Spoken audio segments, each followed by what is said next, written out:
Hello friends, welcome all of you in our channel G.V.B, the University of Veda. Today I bring for you Living in the Light, a guide to personal and planetary transformation. Written by Shatki Gawain with Laurel King. Chapter 1. A New Way of Life. We are living in a very exciting and powerful time. On the deepest level of consciousness, a radical transformation is taking place.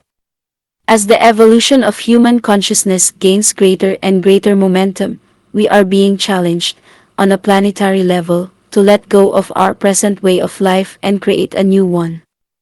In a sense, our old world is dying, and a new world is coming into being. For many of us, the old world was based on an external focus. Having lost our fundamental spiritual connection, we have believed that the material world is the only reality. Thus, feeling essentially lost, empty, and alone, we have continually attempted to find happiness and fulfillment through external things: money, material possessions, relationships, work, fame, food, drugs, and so on.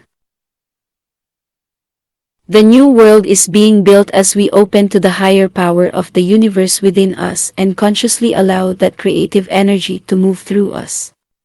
As each of us connects with our inner spiritual awareness, we learn that the creative power of the universe is inside of us. We also learn that we can create our own experience of reality and take responsibility for doing so. The change begins within each individual, but as more and more individuals are transformed, the mass consciousness is increasingly affected. My observation that a profound transformation of consciousness is taking place in our world at this time is based on the changes I see within myself, those around me, and in our society. It is affirmed by feedback I receive from thousands of people I work with all over the world. Living in the light is about this transformation of consciousness within each individual and in the world. My use of the terms old world and new world throughout the book refer to the old way of living that we are relinquishing and the new one that we are creating. For many people, this time may be distressing because the world situation and/or our personal lives may seem to be going from bad to worse. It's as if many things are falling apart and will continue to do so with even greater intensity, but on the deepest level, I do not feel this is negative. It is upsetting to us to the degree that we are emotionally attached to our old way of living and steadfastly follow old patterns, rather than trying to open our eyes to the profound changes that are occurring. Paradoxical as it may seem, these changes are the greatest blessing that any of us could possibly imagine. The truth is that the way of life that we have been following for centuries no longer works. While appropriate for its time, it cannot take us where we need and desire to go. The focus on materialism and the external world was necessary in a time when our primary challenge was physical survival.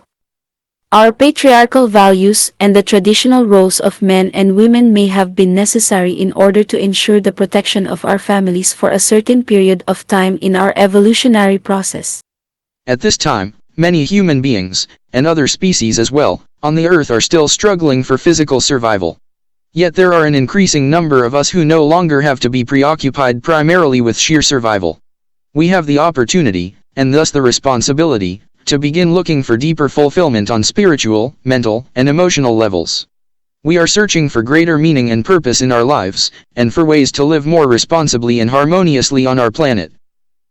While some people throughout history have led relatively meaningful and satisfying lives, I'm afraid that most of us have never found the fulfillment that we have yearned for.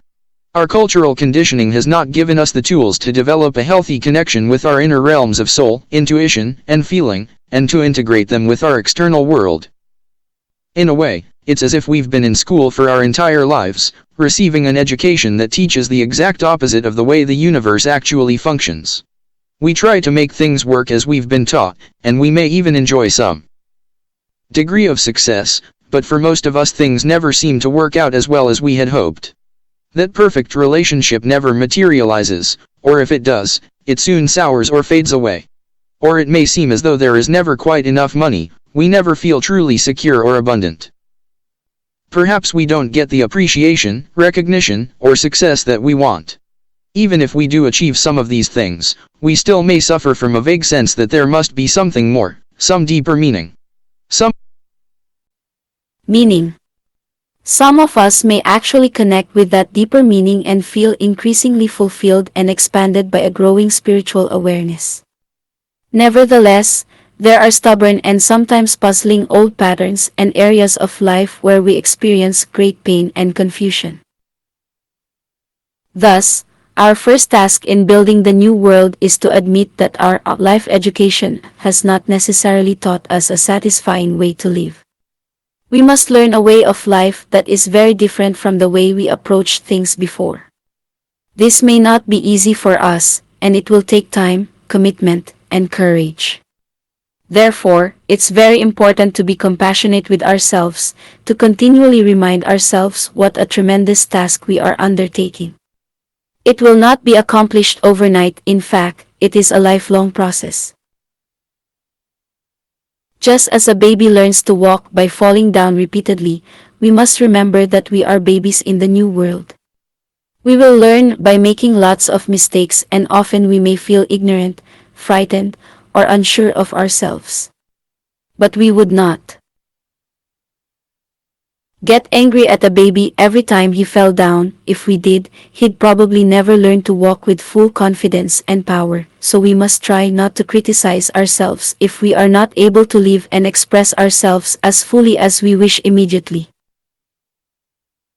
We are now learning to live more fully in accordance with the laws of the universe.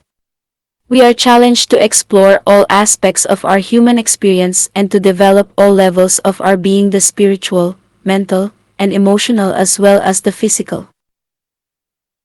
As we do this work, we experience an increasing sense of wholeness, empowerment, aliveness, and a feeling of being on purpose in our lives.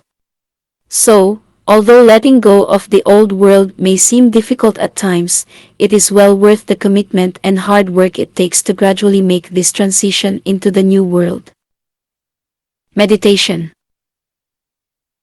Sit or lie down, relax, close your eyes, and take a few deep breaths. As you exhale, imagine that you are letting go of everything that you don't want or need. Easily, without effort, let any frustrations, tiredness, or worries melt away. This is a time to release an old way of life that no longer works for you. Imagine that your old ways, your old patterns, and all the obstacles to achieving what you truly want are gently dissolved and leaving your body with each breath. Every time you exhale and release a little of your old limitations, you create more space inside of you for something new. After doing this for a few minutes, begin to imagine that every time you inhale you are breathing in life energy, the life force of the universe.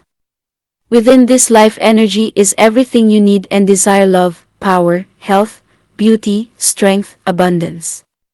Breathe it in with each inhalation. Imagine a new way of life opening up, filling you with aliveness, vitality, and energy. Pretend your life is exactly the way you want it to be. Imagine this new life is here, now, and savor it. When the meditation feels complete, gently open your eyes and come back into the room. See if you can retain that sense of newness in yourself.